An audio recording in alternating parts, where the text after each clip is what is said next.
Hello students, कैसे हैं आप लोग। देखिए बेटा, अभी तक हम लोगों ने इलेक्ट्रोकेमिस्ट्री में इलेक्ट्रोलिसिस को कंसिडर समझ लिया अच्छे से। इलेक्ट्रोलिसिस के सारे क्वेश्चंस जितने भी नीट जेई में आए हुए थे वो सब डिस्कस कर लिए। इसके बाद हम लोग डिस्कस कर रहे थे कंडक्टेंस और इलेक्ट्रिकल कंडक्टेंस को भी हमने फिजिक्स और केमिस्ट्री में दोनों में कंपेयर करते हुए चीज़ों को आगे समझा। And now we are going to discuss about third portion of this chapter, that is galvanic cell. सबसे इम्पोर्टेंट और सबसे ज़्यादा अहम और सबसे ज़्यादा टेक्निकल, इसमें बहुत ज़्यादा थर्मोडायनामिक्स और equilibrium and all the concepts are merged and making good questions on, and they are most probably come in NEET and JEE. Okay, so let's start galvanic cell.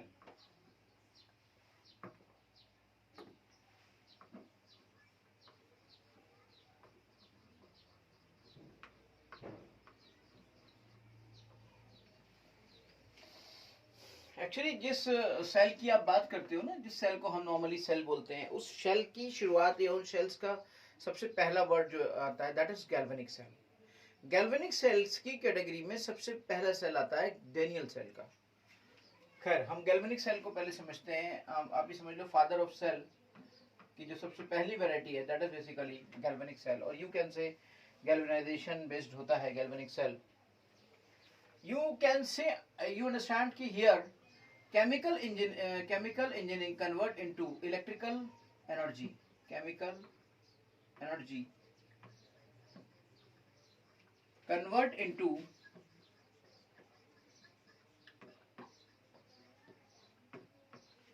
electrical energy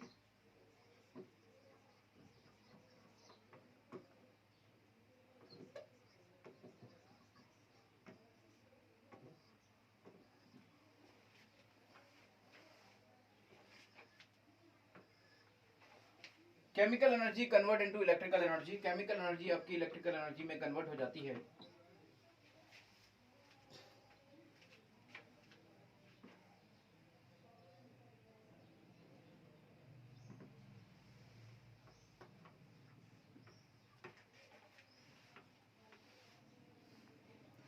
यानी reactions के दम पर आप bulb जला लेते हो, यानी कि रिएक्शंस के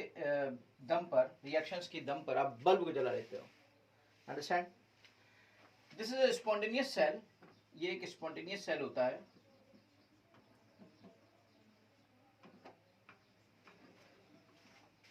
स्पॉन्टेनियस सेल का मतलब, स्पॉन्टेनियस सेल का मीन्स इसका ई सेल हमेशा पॉजिटिव होता है एंड डेल्टा जी सेल हमेशा नेगेटिव होता है।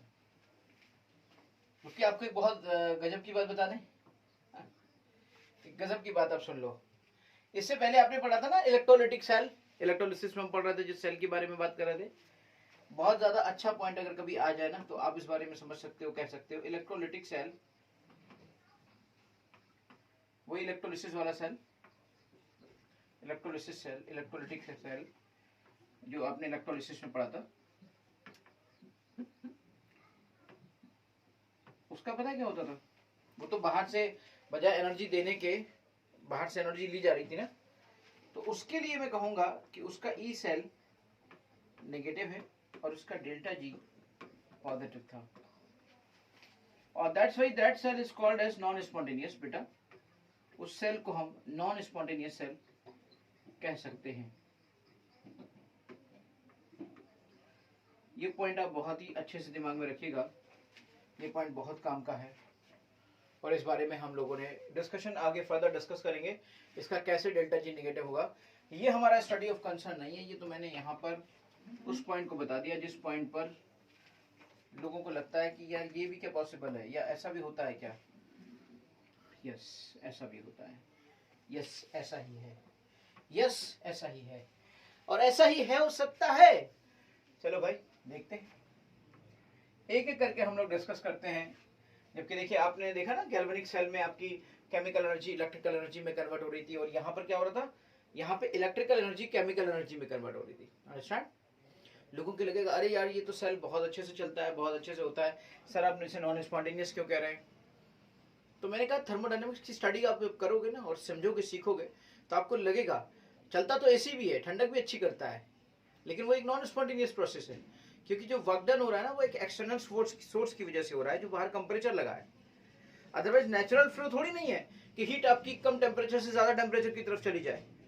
नेचुरल फ्लो तो ज्यादा टेम्परेचर से कम टेम्परेचर की तरफ है। अंडरस्टैंड? तो इस तरह से चीजें होती हैं, पर कभी कभी उल्टी होती है एक्सटर्नल फोर्स की वजह से। यहां पर ये भी हो रहा है, इलेक्ट्रोलिसिस भी हो रही है, पर किसकी वजह से? एक्सटर्नल सर्किट की वजह से, एक्सटर्नल बैटरी की वजह से। वो एक्सटर्नल पावर सोर्स है जो इसे करा रहा है। याद रखिएगा, जब भी कभी कोई एक्सटर्नल पावर सोर्स किसी चीज को करा रहा होता है तो वो बहुत अच्छे से हो रही होती है, ऐसा नहीं है, पर होती वो नॉन स्पॉन्टेनियस है। और अगर कभी कोई अपने ही अंदर से ऐसा सोर्स डेवलप हो जाए, अपने ही अंदर से ऐसी एनर्जी डेवलप हो जाए कि भैया वो चीज आपको एक बड़े सोर्स के लिए, आप एक बड़ा सोर्स बन जाओ, तो आप समझ लेना आप एक नॉन स्पॉन्टेनियस नहीं हो, अब आप स्पॉन्टेनियस हो। अंडरस्टैंड? तो ये सब बातें हैं जो थर्मोडायनेमिक्स की गहराई में आप उतरोगे तो आपको सीखने को मिलेगा कि बहुत कुछ होता है जो हम सीखना चाहते हैं, और बहुत कुछ हो सकता है जो हम सीख सकते हैं।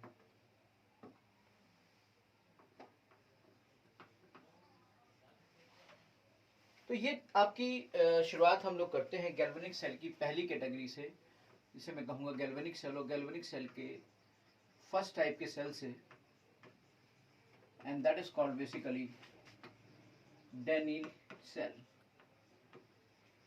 डेनियल सेल्स, ये डेनियल सेल है, इसकी स्टडी करते हैं हम। गैल्वेनिक सेल का की कैटेगरी का पहला बंदा, बहुत जबरदस्त काम किया इन्होंने। जिंक कॉपर कपल के जिंक कॉपर के ऊपर इन्होंने जो चीजें बनाई, बेसिकली इन्होंने क्या किया, ये आपका कंटेनर है, इसमें 2 कंपार्टमेंट लिए, एंड थोड़ा सा मैं छोटा ले सकता था, लेकिन चलिए कोई बात नहीं, 2 कंपार्टमेंट लिए। यहाँ पर जो इलेक्ट्रोड्स हैं, बेसिकली उन्होंने जो इलेक्ट्रोड्स, आपने जैसे जिंक का इलेक्ट्रोड ले लिया,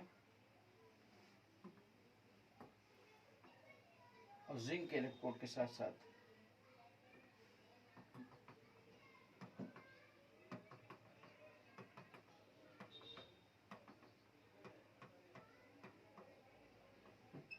जिंक सल्फेट का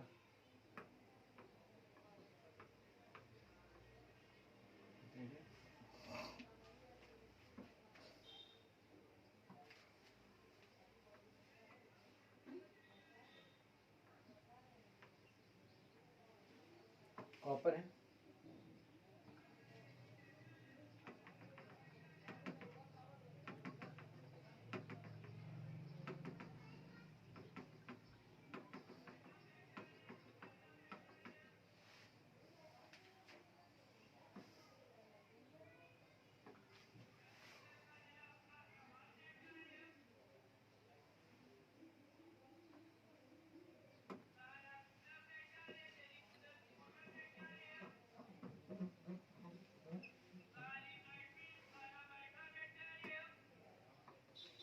बल्ब जला दो भाई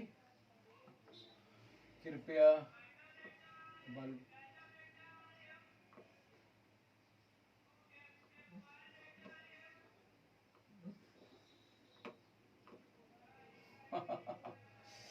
ये हमारा एक फिलामेंट है और इसका बल्ब है। बल्ब क्या, ये एक तो हमें लग रहा है फूल है, और यहाँ से ये कनेक्टेड है।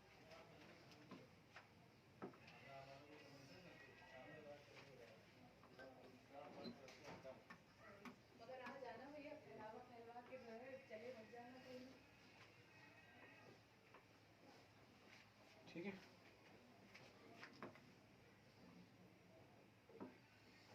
इसको कनेक्ट करने के लिए हमने ये सॉल्ट ब्रिज ऐड किया बेटा।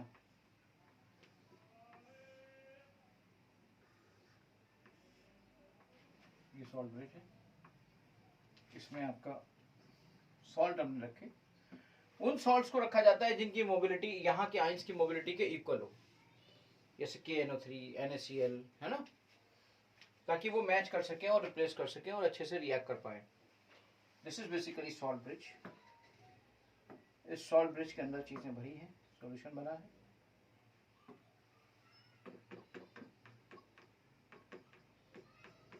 कॉटन प्लग,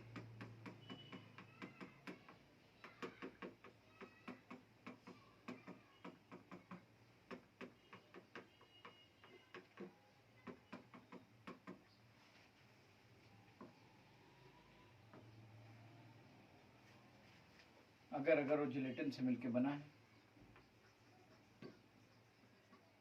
अगर जिलेटिन है, इन सबसे मिलके बना है, ठीक।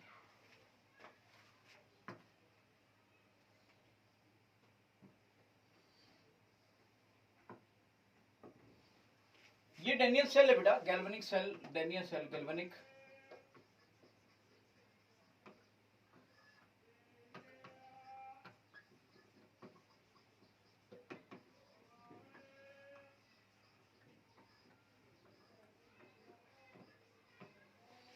गैल्वेनिक सेल है, डेनियल सेल है। इसमें आपको इस तरीके से देखना होगा।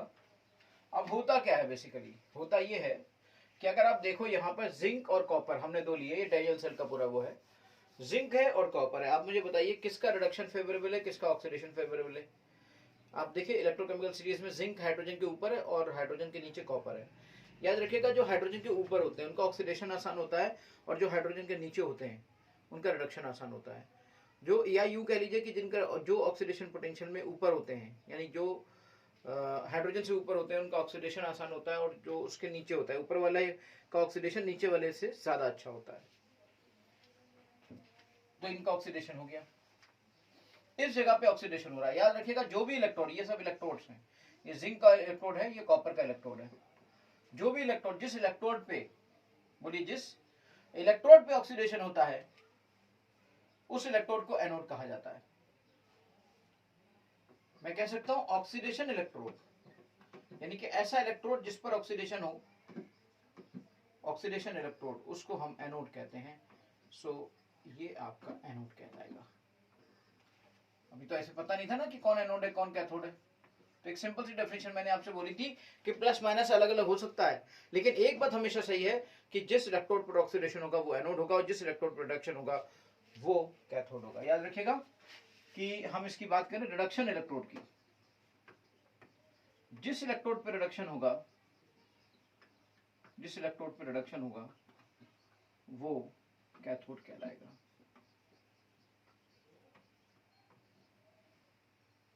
ये आपका कैथोड हो गया। अब आती है सवाल उठता है कि ये प्लस है कि माइनस है, कि माइनस है कि प्लस है। ये इस बात पर डिपेंड करता है कि कहां पर इलेक्ट्रॉन एक्सिस है और कहां पर इलेक्ट्रॉन की कमी है। जहां पर इलेक्ट्रॉन एक्सिस में है वहां पर ऑब्वियसली ये आपका नेगेटिव में होगा।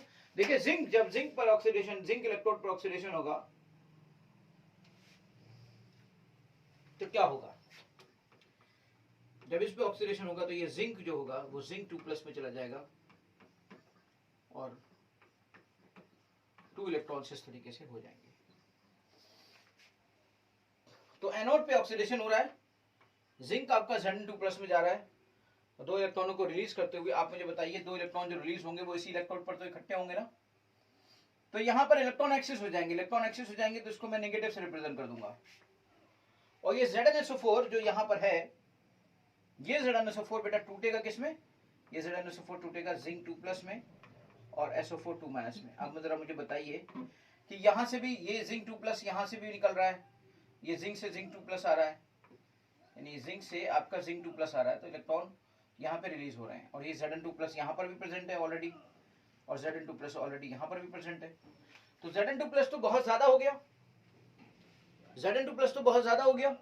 इस तरह से Zn2+ तो यहाँ पे बहुत ज्यादा हो जाएगा, और बहुत ज्यादा हो जाएगा तो लिक्विड लिक्विड जंक्शन बहुत डेवलप हो जाएगा, जो कि इस सेल के पोटेंशियल को ड्रॉप कर सकता है। तो क्या हुआ कि हमने सॉल्ट ब्रिज यूज किया। सॉल्ट ब्रिज में हमने ऐसे आयंस को यूज किया जिनकी मोबिलिटी इन आयंस की मोबिलिटी के इक्वल हो, जिनकी मोबिलिटी इन आयंस की मोबिलिटी के इक्वल हो। तो हमने क्या यूज किया, हमने मान लीजिए KNO3 यूज कर लिया, हमने मान लीजिए NaNO3 यूज कर लिया। इस टाइप के कुछ आयंस हमने यूज कर लिए, ऐसे सॉल्ट यूज कर लिए हमने, NaCl यूज कर लिया। अब जरा समझिएगा, तो ये जो NO3 है, ये Zn जो यहाँ पर एक्सेस इकट्ठा हो रहा था, इस Zn को ये अपने साथ रिलेट कर लेगा, और यहाँ की जो इकट्ठा होने वाले Zn को, यहाँ से भी Zn+2+, सोल्यूशन में भी Zn2+, इसको इग्नोर करने की कोशिश करेगा और इंटरनल सर्किट को कनेक्ट करने की कोशिश करेगा। इंटरनल सर्किट को, ये जो आपका सॉल्ट ब्रिज है, ये इंटरनल सर्किट को कनेक्ट कर देगा और इस पूरे होल सर्किट को क्लोज कर देगा। बिना क्लोज सर्किट के, याद रखिएगा, बल्ब नहीं जलेगा। बल्ब तभी जलेगा जब इंटरनल सर्किट क्लोज हो जाएगा। अदरवाइज क्या होगा, अदरवाइज ये होगा for the temporary base, just for the shake of second, for the temporary base, एकदम से बल्ब जला, बल्ब जल के बुझ जाएगा। क्योंकि जैसे ये सब आप करोगे तो जस्ट फॉर द सेकेंड के लिए, for the shake of second के लिए, एक लम्हे के लिए बल्ब में टू और फिर बंद हो जाएगा। अब बल्ब को लगातार हमें जलाना है, तो क्या क्यों ऐसा हो रहा था, यूं जला और बंद हो गया? इसलिए ऐसा हो रहा था कि जब इसने इलेक्ट्रॉन को छोड़ा और इलेक्ट्रॉन का फ्लो इस तरीके से, इलेक्ट्रॉन का फ्लो इस तरीके से यहाँ पर आया, यहाँ से इसे इलेक्ट्रॉन मिले, और ये इलेक्ट्रॉन जो यहाँ पर देखिए ये Cu2+ बन रहा था आपका, और ये आपका SO4 2- मिल रहा था। तो ये Cu2+ यहाँ से इलेक्ट्रॉनों को लेते हुए, 2 इलेक्ट्रॉनों को लेते हुए यहाँ पर कॉपर को डिपोजिट कर रहा था। तो मुझे बताओ, for the sake of second electron का फ्लो हो रहा था, और इलेक्ट्रॉन का फ्लो ही तो करंट है, तो rate of flow of charge ही तो करंट है। तो जब rate of flow of charge हो गया तो करंट हो गया। यहां से ऐसा हो रहा था, इसलिए खटाक से ऐसा हो गया। लेकिन जरा ध्यान से तो देखो, ध्यान से देखोगे तो आपको समझ में आएगा कि कॉपर भी यहाँ पे डिपोजिट होता चला गया, Copper 2+ यहाँ पे डिपोजिट होता चला गया। इसका मतलब क्या हुआ, इसका कॉन्सेंट्रेशन कम होता चला गया, यानी इसकी मोलैरिटी, इसका कॉन्सेंट्रेशन कम होता चला जाएगा, कॉन्सेंट्रेशन डिक्रीज होता चला जाएगा। और यहाँ देखो जरा, यहाँ पे कॉन्सेंट्रेशन इंक्रीज होता जा रहा है, यहाँ पे कॉन्सेंट्रेशन इंक्रीज होता जा रहा है। इन बातों को सब इसलिए ध्यान से रखें क्योंकि न्यूमेरिकल प्रॉब्लम्स में बहुत ज्यादा डिस्कशन होता है। देखिए जरा Zn2+ भी था, और Zn2+ ऑलरेडी पहले से था और फिर से बाहर से आ गया, क्योंकि जिंक का आपका जो इलेक्ट्रोड है वो Zn2+ में चला जा रहा है। यहाँ पर कॉन्सेंट्रेशन डिक्रीज होता चला जा रहा है। क्यों डिक्रीज होता चला जा रहा है? क्योंकि जैसे ही Cu2+ यहाँ पर था, ये Cu2+ 2 इलेक्ट्रॉनों को लेते हुए कॉपर के फॉर्म में डिपोजिट होता चला जा रहा है। एक वक्त ऐसा आएगा कि जब यहाँ पर कॉपर बहुत ज्यादा इकट्ठा हो जाएगा, और जब कॉपर बहुत ज्यादा इकट्ठा हो जाएगा तो नए कॉपर आयन को कॉपर में जाने के लिए जगह नहीं मिलेगी, और जगह नहीं मिलेगी तो फिर ये बल्ब बंद हो जाएगा। याद रखिए कि जब तक करंट का फ्लो, और ये वक्त ज्यादा दूर नहीं होता है, ये वक्त एक लम्हे में ही आ जाता है। इस वक्त को खत्म करने के लिए और इस तरह की सिचुएशन को खत्म करने के लिए हमने यूज किया था सॉल्ट ब्रिज को, हमने यूज किया सॉल्ट ब्रिज को। सॉल्ट ब्रिज के जैसे ही हम यूज करते हैं तो बेटा होता क्या है, सॉल्ट ब्रिज जो कि बिल्कुल ऐसे जैसे नहीं आप सॉफ्टी खाते हो, उसमें उस टाइप से चीजें बनी होती है, उसी टाइप के एक मटेरियल से बना हुआ एक, मतलब वो तो अलग चीज हो गई, मैंने एक एग्जांपल दे दिया, उस टाइप की चीजें होती हैं। उसमें सॉल्ट भरा रहता है, और सॉल्ट भी ऐसा होता है जिसके आयंस की मोबिलिटी यहाँ पर होने वाले आयंस की मोबिलिटी के बराबर हो, और वो आयंस क्या करते हैं, वो नेगेटिव पॉजिटिव को अलग कर लेते हैं, वो पॉजिटिव नेगेटिव को अलग कर लेते हैं, और कॉन्सेंट्रेशन को बराबर मेंटेन बनाए रखने की कोशिश करते हैं। यहाँ देखिए, ये जब कॉन्सेंट्रेशन कम हो रही थी ना, तो यहाँ से इक्वल मोबिलिटी का एक आयन इनको दे रहा था, और वो कह रहा था Na, अरे तू Cu2+ तू तो चला गया, मगर सल्फेट 2- तू मत परेशान हो, मैं तुझे अच्छे से मैनेज करने के लिए NO3- Na+ को दे रहा हूँ, या K+ को दे रहा हूँ। बिल्कुल इसी तरीके से यहाँ पर इसको मैनेज करने के लिए NO3- आ रहा था। तो इस तरह से चीजें होती चली जाती हैं, और जो ब्लॉकेज आ रहे थे वो खट खट खट करके निकलते चले जाते हैं। जब ब्लॉकेजेस ये आपके हट जाते हैं तो करंट का फ्लो फिर एक बार शुरू होता है, तो होता चला जाता है। For the prolong time of lighting of bulb, bulb को जलाए रखना चाहते हो, बल्ब बुझे ना, तो तुम्हें सॉल्ट ब्रिज का इस्तेमाल करना पड़ेगा, इंटरनल सर्किट को क्लोज करना पड़ेगा। अगर तुम लॉन्ग टाइम के लिए बल्ब को जलाना चाहते हो और बल्ब जलते ही बुझ जाए, इसके लिए तुम चाहो तो क्लोज, आप भले ही इसको सॉल्ट ब्रिज को ना लगाओ, लेकिन इससे कोई फायदा नहीं होगा। सेल का मतलब क्या है, जिससे हमें लगातार हमारा बल्ब जलता रहे। बल्ब ही नहीं जला तो भैया सेल बनाने का फायदा क्या हुआ? पहले तो बल्ब ऐसे, सेल तो पहले ऐसे ही बनाया गया था, इसका कॉन्सेप्ट तो बाद में लाया गया। क्यों? क्योंकि जब ये प्रॉब्लम आई कि ऐसा हुआ क्योंकि जल के बुझ गया, तो उस प्रॉब्लम को सॉल्व करने के लिए ये सॉल्ट ब्रिज का कॉन्सेप्ट आया। यहाँ पे कॉटन प्लग्स आ जाते हैं कि जिससे कि बहुत कम अमाउंट में, लिमिटेड अमाउंट में ही सॉल्ट हमारा यहाँ से बाहर आए। ऐसा ना हो कि एकदम से धड़धड़ा के यही चीज एक्स्ट्रा हो जाए और यही लिक्विड जंक्शन को क्रिएट कर दे, और लिक्विड पोटेंशियल को और सेल पोटेंशियल को ड्रॉप कर दे। ओके बेटा, इस तरह से मैंने सेल के सर्किट पे बात की। ये मेरी ऑक्सीडेशन हाफ रिएक्शन है,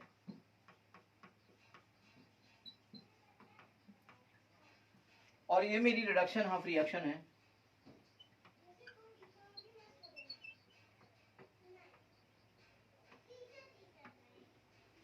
ये मेरी ऑक्सीडेशन हाफ रिएक्शन है, ये मेरी रिडक्शन हाफ रिएक्शन है।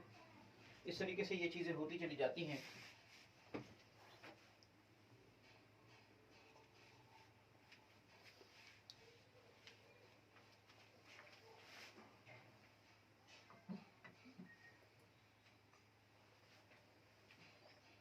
अब जरा देखिए, इलेक्ट्रोड और लिक्विड के बीच में ये जो प्रोसेस हो रही है ना, इस प्रोसेस की वजह से जो यहां पर एक एनर्जी की रिक्वायरमेंट है इस प्रोसेस के लिए, और उसको हमने नाम दिया इलेक्ट्रोड पोटेंशियल का।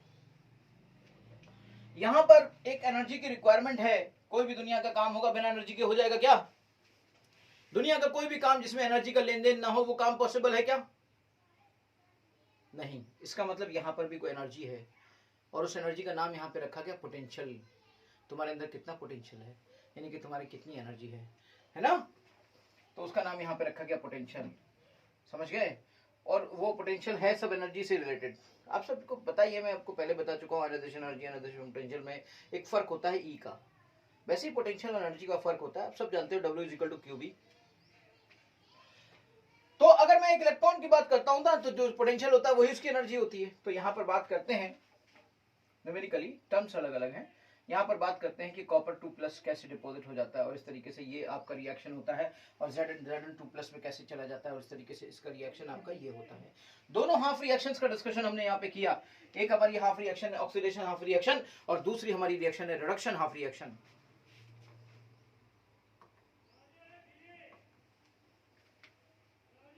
Reduction half reaction. अगर मैं इस oxidation half reaction reduction half reaction को ऐड कर लूं, तो क्या मुझे ये रिडॉक्स की कंप्लीट रिएक्शन, क्या मुझे सेल की पूरी रिएक्शन मिल जाएगी? यस, सेल की रिएक्शन मुझे मिल सकती है। चलिए मैं सेल रिएक्शन की बात करता हूं। सेल रिएक्शन, सेल रिएक्शन की अगर बात की जाए तो oxidation half reaction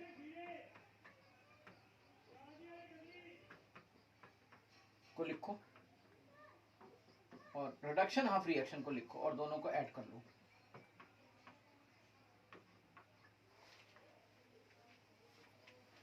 oxidation half reaction अभी अभी आपने देखा, Zn आपका Zn2+ में जाता है, प्लस 2 इलेक्ट्रॉन यहाँ पर होते हैं रिलीज। इन्हीं 2 इलेक्ट्रॉन्स को ये गेन करता है, Cu2+ 2 इलेक्ट्रॉन को लेते हुए Cu में कन्वर्ट हो जाता है। ऑब्वियसली इन दोनों रिएक्शंस को हम जोड़ सकते हैं, क्योंकि ऑक्सीडेशन हाफ रिएक्शन उन दो रिएक्शंस को जोड़ा जा सकता है जिनमें number of transfer of electron equal हो, और अगर इक्वल ना हो तो इक्वल कर लो, तब जोड़ सकते हो। तो यहां पर आपने इन दोनों को ऐड कर लिया, इट बिकम्स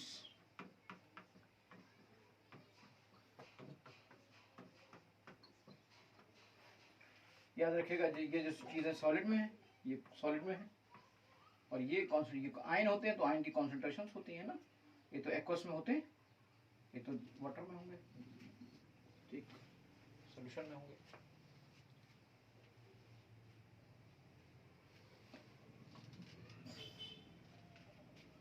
सेल रिएक्शन हो गई, सेल नोटेशन हो गई। चलिए मैं बात कर लेता हूं सेल नोटेशन की। यहीं पर सेल को किस तरह से रिप्रेजेंट कर सकते हैं बेटा, let's see this thing, cell notation.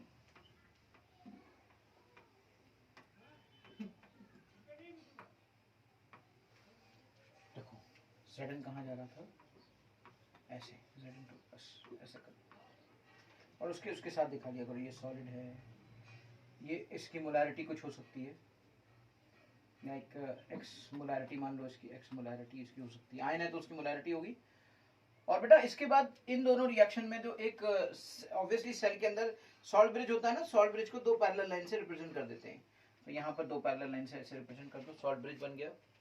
यानी सॉल्ट ब्रिज के लेफ्ट हैंड साइड में ऑक्सीडेशन हो गया, और सॉल्ट ब्रिज के राइट हैंड साइड में रिडक्शन हो गया, Cu2+, ये Ym कर लो, और ये आपका Cu, जो कि सॉलिड होता है।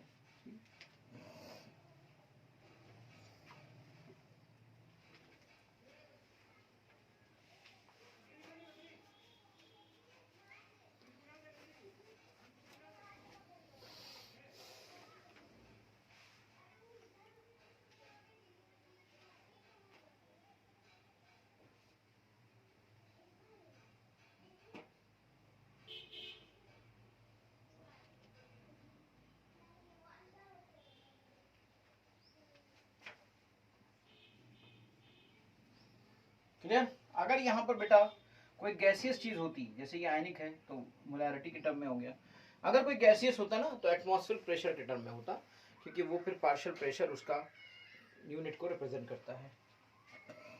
फिर बात आती है सेल पोटेंशियल की। इसे आप ई नॉट सेल या स्टैंडर्ड सेल पोटेंशियल की बात करता हूं मैं। पहले मैं स्टैंडर्ड सेल पोटेंशियल की बात करूंगा। ई नॉट सेल यानी कि स्टैंडर्ड सेल पोटेंशियल।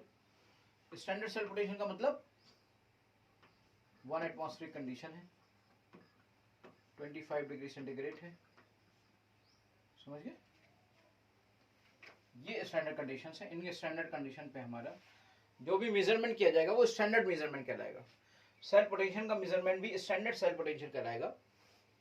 और ये जो सेल पोटेंशियल का मेजरमेंट होगा ना, क्या होगा कि जो ऑक्सीडेशन हाफ सेल है, ऑक्सीडेशन हाफ सेल है, और उसका जो पोटेंशियल है दैट इज बेसिकली ये है ई नॉट Zn/Zn2 प्लस।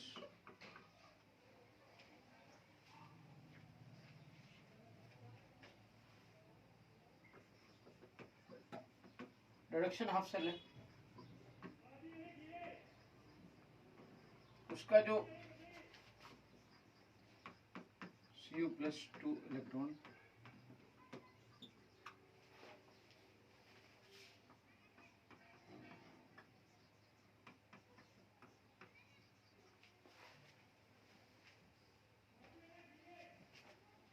इन दोनों को ऐड कर दो, वो फुल सेल हो गया। सेल हो गया, फुल सेल क्या हो गया?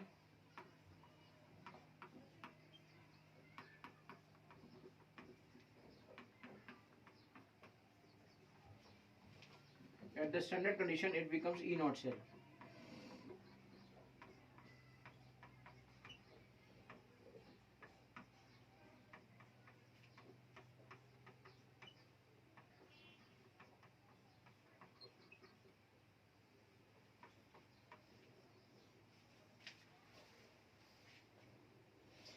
सवाल उठा कि हाफ इलेक्ट्रोड पोटेंशियल निकाल दें, इसका इलेक्ट्रोड पोटेंशियल निकाल दें, इन दोनों को सम कर दें तो ई नॉट सेल आ सकता है ना।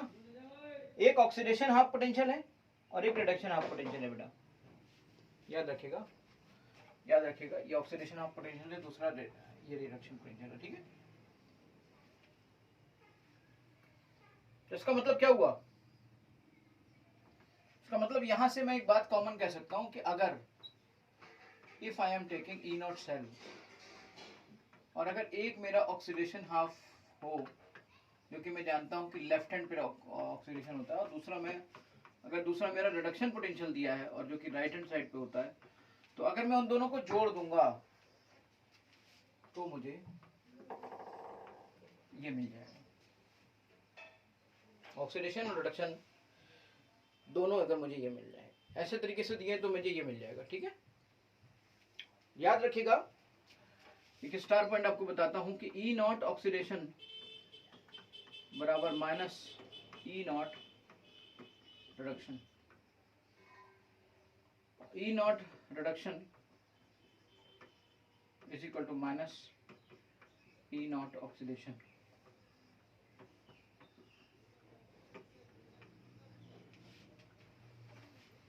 जैसे यहां पर जो केस बना, ये कब वैलिड है? This is valid when, this is valid when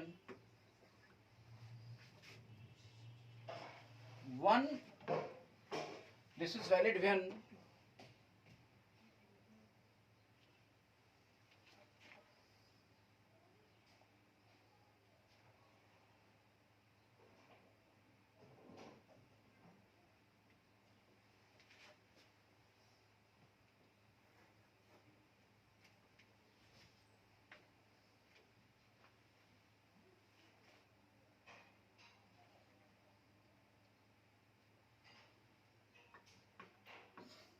one is E naught oxidation and other is E naught reduction given. ऐसे मैं एक एग्जांपल दूं आपको। मान लीजिए किसी ने कहा इफ E naught सेल ऐसे दे दिया, ऑक्सीडेशन दे दिया उसने, और ऑक्सीडेशन उसने दे दिया plus 0.76 volt. And E not उसने दे दिया प्लस 0.34। तो उसने क्या किया, उसने एक ऑक्सीडेशन दे दिया, दूसरा रिडक्शन दे दिया। तो आप सिंपली अगर ई नॉट सेल निकालना चाहते हो तो क्या करोगे, दोनों को ऐड कर दो।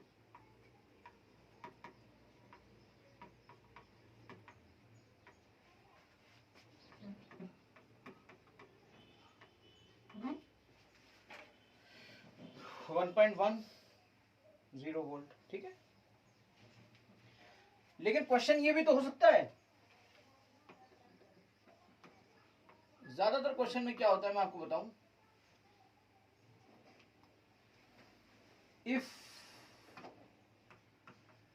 E naught Zn oblique Zn2 plus is given plus 0.76 volt and E naught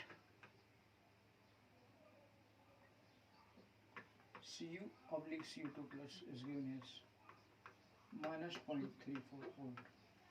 अब क्या हो रहा है देखिए, देखिए Zn से Zn2 प्लस गया तो ये भी ऑक्सीडेशन, और कॉपर से कॉपर 2 प्लस गया तो ये भी ऑक्सीडेशन, समझ गए। तो बेटा ये कॉपर से कॉपर 2 प्लस गया तो ये भी ऑक्सीडेशन, दोनों ऑक्सीडेशन है। तो जब दोनों ऑक्सीडेशन है तो फिर क्या करना पड़ेगा पता है, दोनों ऑक्सीडेशन है तो जरा वो अपने बेसिक वाले फॉर्मूले पे जाइए। E naught cell is equal to E naught oxidation left hand and E naught reduction right hand. अगर दोनों ऑक्सीडेशन में दिए गए हों तो इसको भी ऑक्सीडेशन में कन्वर्ट कर लो। ऑक्सीडेशन में पहला तो दिया ही था, दूसरे वाले को भी कन्वर्ट कर लो। और आपको पता है कि अगर दूसरे वाले को भी कन्वर्ट करोगे ना तो दोनों ऑक्सीडेशन में आ गए। अगर दोनों ऑक्सीडेशन में होंगे तो पता है क्या होगा, लेफ्ट माइनस राइट। और इस सेल के साथ साथ उसने सेल पोटेंशियल भी, सेल नोटेशन भी दिया होगा।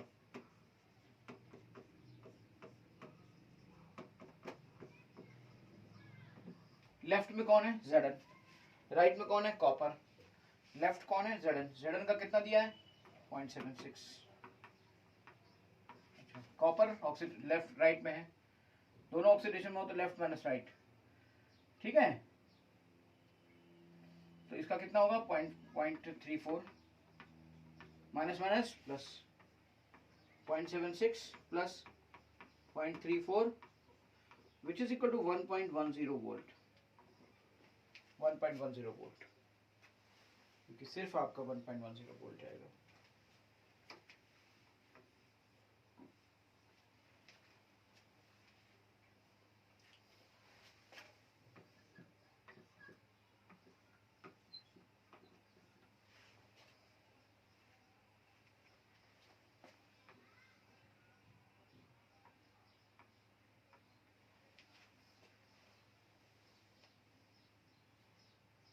ठीक है,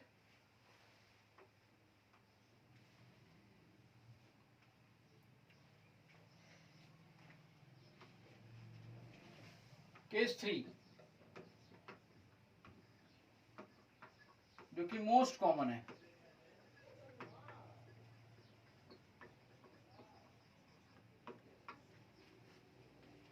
और यही आयुपेक के हिसाब से भी है, आयुपेक के हिसाब से भी है। पूरी ECS भी रिडक्शन पोटेंशियल के टर्म में दिया हुआ है। तो रिडक्शन पोटेंशियल के टर्म में दिया हुआ है, मान लीजिए यही क्वेश्चन, गैलियन सेल का यही question, if E naught reduction Zn2 plus oblique Zn minus 0.76 volt दिया है, E naught oxidation reduction copper 2 plus oblique copper दिया है, प्लस 0.24 वोल्ट दिया है। सेल नोटेशन दिया हुआ है,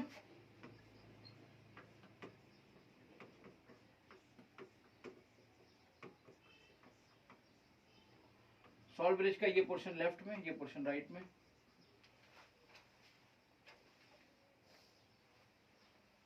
इससे जो फॉर्मूला ड्राइव होगा जो अभी तक मैंने किया था, E naught cell is equal to E naught oxidation left plus E naught reduction अब ये कौन सा वाला केस है? ये वो वाला केस है जिसमें दोनों रिडक्शन पोटेंशियल दिए हैं। ये वो वाला केस है जिसमें दोनों रिडक्शन पोटेंशियल दिए हैं। चलिए रिडक्शन पोटेंशियल दोनों दिए हैं तो इसको भी रिडक्शन में कन्वर्ट कर लो।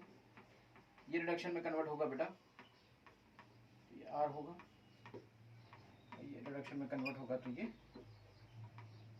आर होगा। ये मतलब ये एल तो रखोगी, ये एल पे ही तो रहेगा। हाँ, तो जब दोनों रिडक्शन पोटेंशियल दिए होंगे तो E naught reduction potential of R minus E naught reduction potential of left, यानी कि ऐसी सिचुएशन में आप आर माइनस एल कर दो।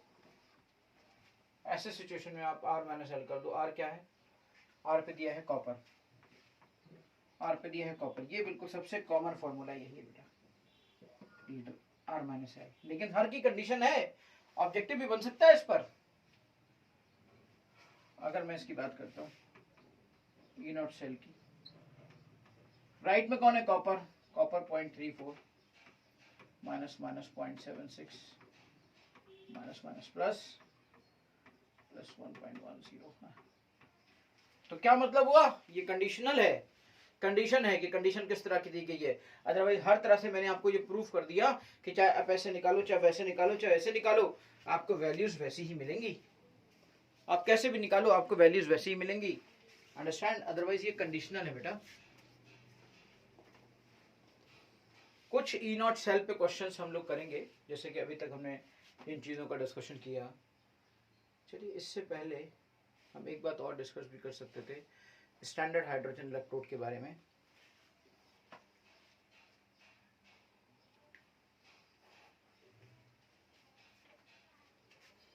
लेकिन उसके पहले हम कुछ क्वेश्चंस कर लेते हैं इसमें, जो पर्टिकुलर ई नॉट सेल पे हों, ऐसे कुछ क्वेश्चंस का डिस्कशन कर लेते हैं।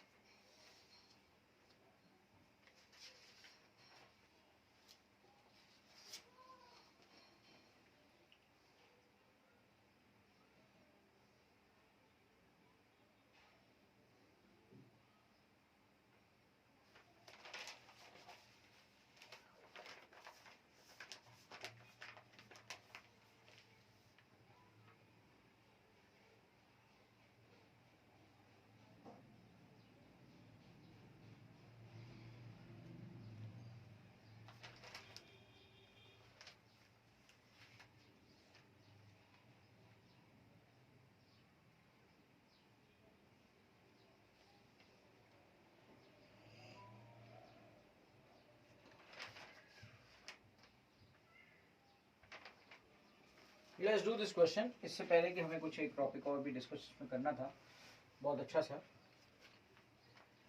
देखो बेटा यहाँ पर एक क्वेश्चन दिया है, consider the following E not values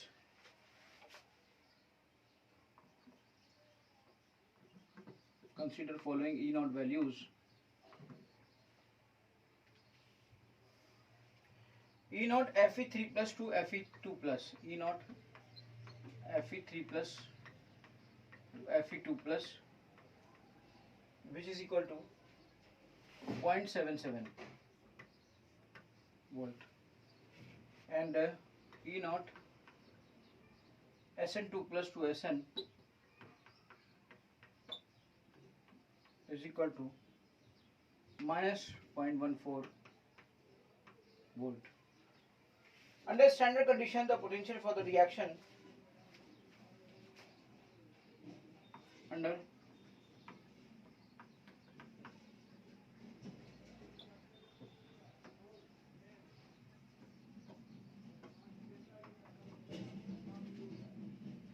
the potential conditions for the reaction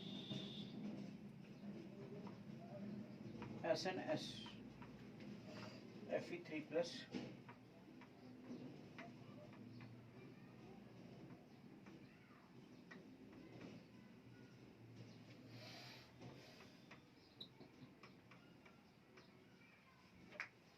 is, पहला ऑप्शन है 1.68,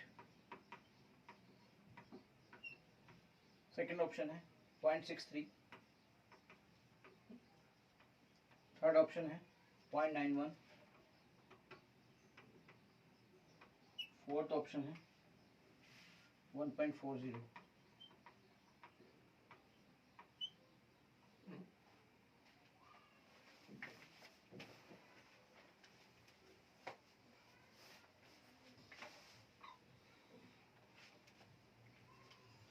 देखिए बेटा करके देखिए, बहुत ही इजी क्वेश्चन है। अब जैसे आपको लगेगा कि इसमें रिएक्शंस में अलग अलग number of transfer of electron है, नहीं तो उसका कोई मैटर नहीं है। यहाँ पर आप नंबर ऑफ ट्रांसफर, जब ई नॉट सेल निकालते हो ना, तो उसमें आप ये नहीं सोचते हो कि नंबर ऑफ ट्रांसफर इलेक्ट्रॉन किसमें कितने हैं।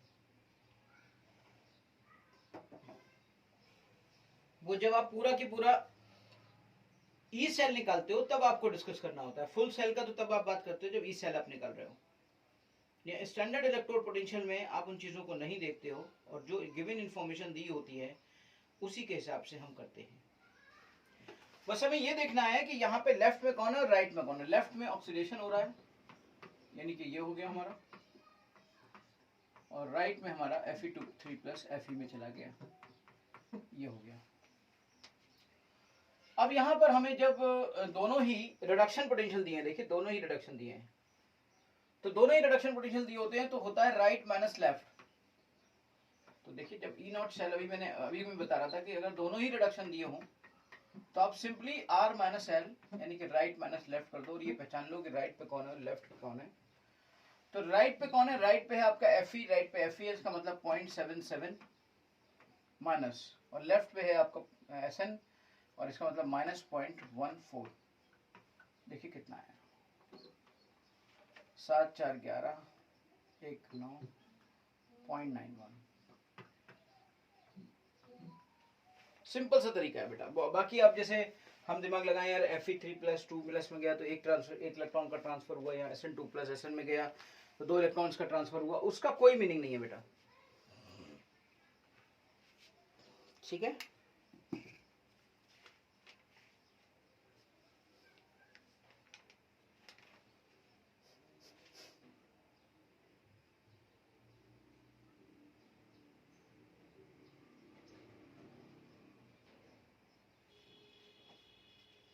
और क्वेश्चन देखते हैं इसी तरह के, कोई अच्छा क्वेश्चन और हमें मिल जाए जिससे हम कह सकें।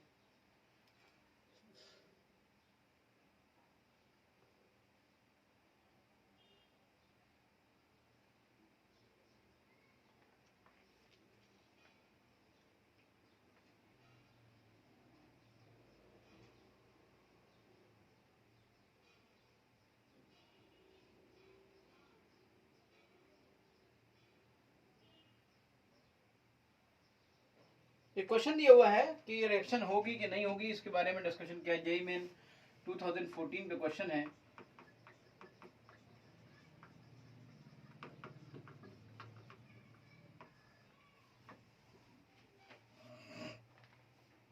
Given below are the half cell reactions.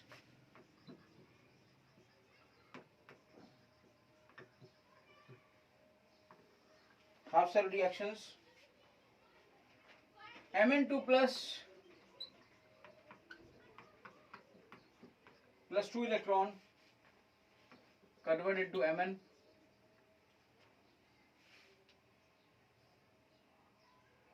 E naught is given here minus 1.18 volt.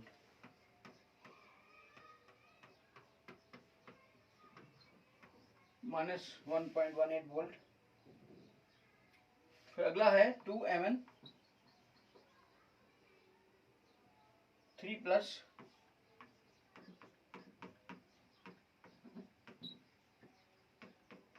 Mn2+, और E नॉट दिया हुआ है यहाँ पर प्लस 1.51 वोल्ट।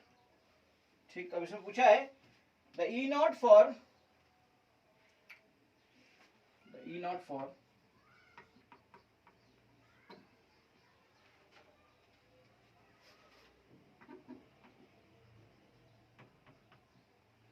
3Mn2+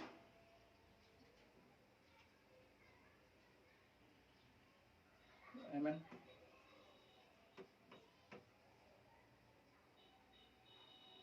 2Mn3+,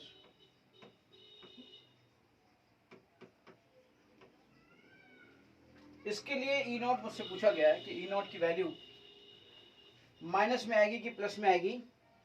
और रिएक्शन होगी कि रिएक्शन नहीं होगी, इस बात का सवाल उठता है कि रिएक्शन होगी कि नहीं होगी और इसकी वैल्यू माइनस में आएगी कि प्लस में आएगी। बेटा इसके बारे में जरा थोड़ा सा सोचिए। देखिए आपको क्या लेना है, आपको Mn2 प्लस से आपको रिएक्शन लेनी है Mn3 प्लस में, है ना। Mn2 प्लस से आपको Mn3 प्लस में लेना है, यानी कि Mn2 प्लस से आपको Mn3 प्लस में लेना है। इसका मतलब आप क्या करोगे, उल्टा करोगे, ठीक, उल्टा करोगे। अब यहाँ पे चलो वो तो हो गया, उल्टा होना था। अब यहाँ पे क्या हुआ, पहला वाला क्या दिया है, रिडक्शन पोटेंशियल, ठीक। दूसरे वाले को क्या दिया है, दूसरे वाले का भी रिडक्शन पोटेंशियल दिया है, ठीक। जबकि ये हो क्या रहा है, हो इसमें ये रहा है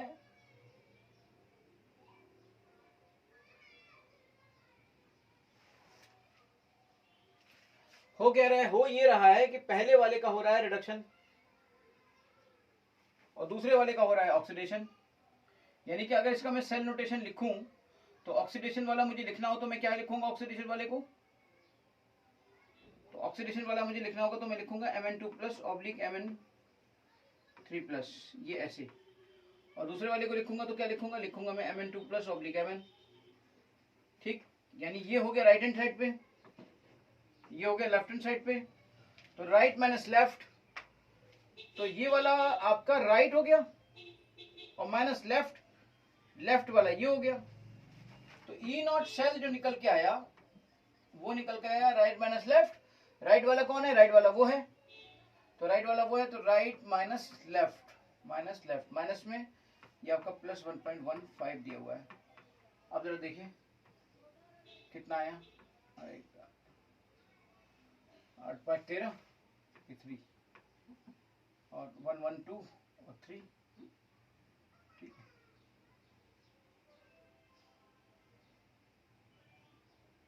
-2.33, तो एक तरीके से देखा जाए तो -2.33 आया, या -2.6 1.15 नहीं है, 1.51 है यार। मैं तुम्हें कहूँ गड़बड़ क्यों आ रहा है, 1.51 है मेरे भाई।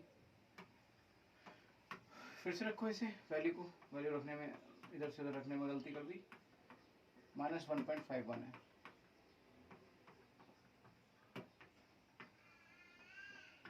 अब बताओ, ई नॉट सेल जब भी कभी निगेटिव आ जाएगा ना तो समझ लेना वो सेल आपका, वो रिएक्शन आपकी नहीं होगी, अकर होगी, विल नॉट अकर। तो ऐसे क्वेश्चन आपका आपकी नीट के लिए, अगर जेई मेन में ये क्वेश्चन अच्छे से आया है तो नीट के लिए आज से 8 साल पहले, तो नीट में इस बार आने के चांसेस बहुत ज्यादा है इस तरह के क्वेश्चंस के, है ना।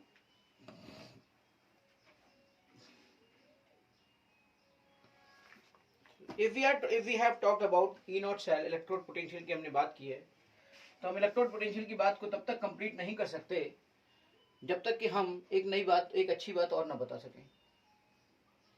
मान लीजिए एक हाफ रिडक्शन दिया था, एक ऑक्सीडेशन दिया था, दोनों को ऐड कर लिया तो दैट इज डिफरेंट मैटर। लेकिन अगर दोनों ही ऑक्सीडेशन दिए हों तो उस कंडीशन में आप E1 को थोड़ी ना ऐड कर लोगे, तब वहां पर एक टर्म आता है डेल्टा जी। तो चलिए हम यहाँ पे हमने बात की थी कि रिएक्शन हुई कि नहीं हुई, और अभी हमने लिखा कि रिएक्शन नहीं होगी अगर ई नॉट सेल नेगेटिव होगा। तो इसका मतलब क्या हुआ, ये जो बात पहुंची ये कहां पहुंची, ये बात अगर जब नेगेटिव आया तो मैंने कहा रिएक्शन नहीं होगी, तो सवाल उठा ये बात पहुंची तो कहां पहुंची, ये बात पहुंची उस रिएक्शन के होने पर या नॉन होने पर। चलिए हम बात कर लेते हैं, अब यहीं से शुरुआत करते हैं एक नए टर्म की जिसका नाम है spontaneity of the cell, spontaneity and non spontaneity of the cell, क्योंकि ये टर्म अब आपके लिए बहुत ज्यादा इंपॉर्टेंट होने जा रहा है।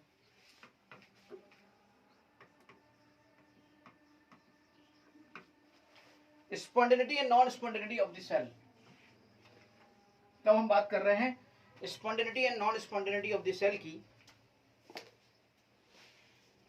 And if we are talking about the spontaneity and non-spontaneity of the cell, तो आपको मैं बता दूं delta G will be is equal to useful work done minus useful work done, ठीक। यूजफुल वर्क डन मतलब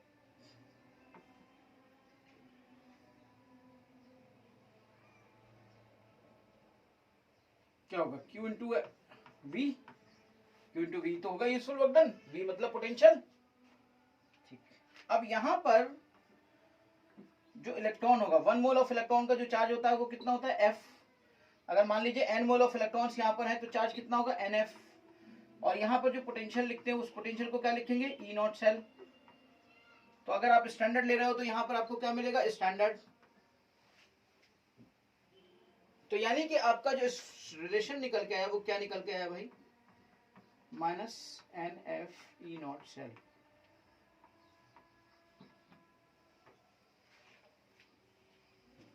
स्टैंडर्ड सेल पोटेंशियल और standard electrode potential की हमने बात की अभी तक। तो delta G naught equal to हो गया -NF E naught cell.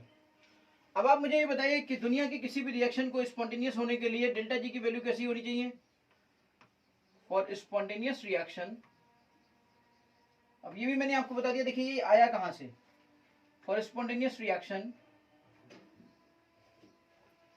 Delta G naught should be negative. ये नेगेटिव कब बना रहेगा, जब ये पॉजिटिव होगा।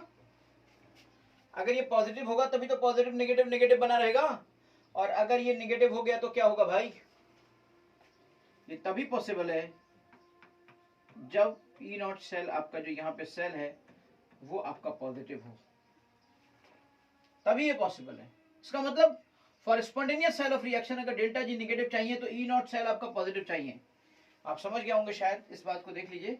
If you want to delta G negative तो आपको देखिए ये तो नेगेटिव है, n की वैल्यू n तो हमेशा पॉजिटिव होता है, f की वैल्यू f तो हमेशा पॉजिटिव होता है। अब हमेशा डिपेंड किस पे करेगा, E पर। तो positive positive positive into negative बराबर नेगेटिव। n आपका हमेशा पॉजिटिव, f आपका हमेशा पॉजिटिव, f E पे डिपेंड करेगा कि E क्या है, यानी कि मेन चीज क्या है, मेन है यहाँ पर साइन ऑफ E। अगर तुमने E को पॉजिटिव ले लिया तो पॉजिटिव नेगेटिव बन जाएगा, और तुमने E को नेगेटिव ले लिया तो नेगेटिव पॉजिटिव बन जाएगा। तो इस तरीके से ये स्पॉन्टेनियस सेल ही क्या है, ये स्पॉन्टेनियस सेल है या सेल रिएक्शन है। तो अगर मैं कहना चाहता हूं कि सेल, अगर ये सेल आपका नॉन स्पॉन्टेनियस है तब की सिचुएशन में क्या होगा,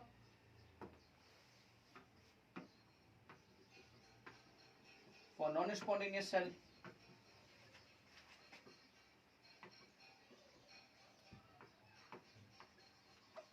delta G naught should be positive. ये पॉजिटिव कब होगा पता है, -NF E नॉट सेल। ये पॉजिटिव कब होगा, ये नेगेटिव है, n तो हमेशा पॉजिटिव ही रहेगा, f तो हमेशा पॉजिटिव ही रहेगा। ये कब पॉजिटिव होगा, जब ये नेगेटिव हो जाए, तो नेगेटिव पॉजिटिव हो जाएगा ओवरऑल। इसका मतलब क्या हुआ, for non spontaneous cell E naught cell should be negative. यानी कि मैं उल्टी बात कह सकता हूं कि अगर E नॉट सेल नेगेटिव है तो समझ लेना कि सेल नॉन स्पॉन्टेनियस है, और डेल्टा G उस जगह पर पॉजिटिव होगा। समझ गए।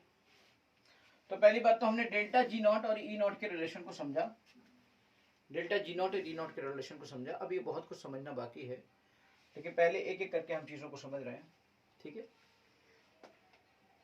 अब इस तरह पे बेस्ड कुछ क्वेश्चंस ऐसे होते हैं जिनको केवल इन्हीं तरह से निकाला जा सकता है। जैसे कुछ हाफ रिएक्शन दे दी जाए और हाफ रिएक्शन पाकर एक नई हाफ रिएक्शन आपको मिल जाए। एक बात ये होती है, देखिए टाइप ऑफ रिएक्शंस की मैं बात करता हूं, इस पर बेस और कैसे किस तरह की टाइप ऑफ रिएक्शन आपको दिखेगी। ऐसे मान लीजिए if we are talking about half reaction, तो टाइप 1 ये हो सकता है ऑक्सीडेशन हाफ दे दिया और एक आपका रिडक्शन हाफ दे दिया और दोनों को जोड़ लिया तो सेल रिएक्शन मिल गई हमें। हाफ ऑक्सीडेशन हाफ रिएक्शन थी, दूसरी रिडक्शन हाफ रिएक्शन थी, दोनों को ऐड कर लिया हमने तो हमें सेल रिएक्शन मिल गई। एक टाइप होता है क्वेश्चन का, तो इसमें तो हम सिंपली क्या करते हैं, इसका E नॉट ऑक्सीडेशन, इसका E नॉट रिडक्शन, और हम इसको सेल निकालने के लिए इस वाले फंडे का इस्तेमाल कर लेते हैं, E naught oxidation plus E naught reduction. ये जुड़ा तो ये भी जुड़ गया। ये वाला फंडा इस्तेमाल कर लेते हैं अभी जो हम डिस्कस कर रहे थे।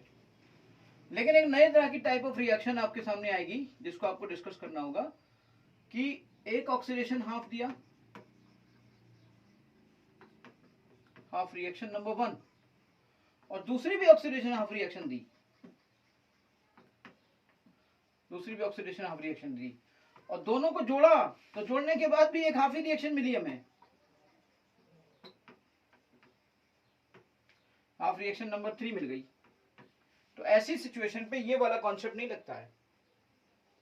तब आप यहां पे ये नहीं लगा सकते। आप सोचो कि तब हम यह लगा दें ई नॉट सेल बराबर E1 प्लस E2, ये सब नहीं लगेगा, ये यहां नहीं लगेगा। यहां पता फिर क्या लगेगा, यहां फिर लगेगा डेल्टा जी के हिसाब से। इसे डेल्टा जी मान लो, डेल्टा G1, इसे डेल्टा G2 मान लो, और इसे हम कहते हैं डेल्टा G3। और तब यहां लगेगा delta G3 is equal to delta G2 plus G1। बेटा ये एक बहुत जबरदस्त क्वेश्चन इससे बनते हैं। इस पर बेस्ड अभी मैं क्वेश्चंस का डिस्कशन करने जा रहा हूं, ठीक है। ये देखिएगा आप, इस इतनी चीजों को देखिए और इस पर हम लोग क्वेश्चन का डिस्कशन करेंगे। डिफरेंट चीजें हैं और इनका इस्तेमाल एग्जाम में बहुत होता है। बहुत बार एग्जाम में इस तरह के क्वेश्चंस आए हैं बेटा, और आपको करने को मिलेंगे बहुत जबरदस्त क्वेश्चंस।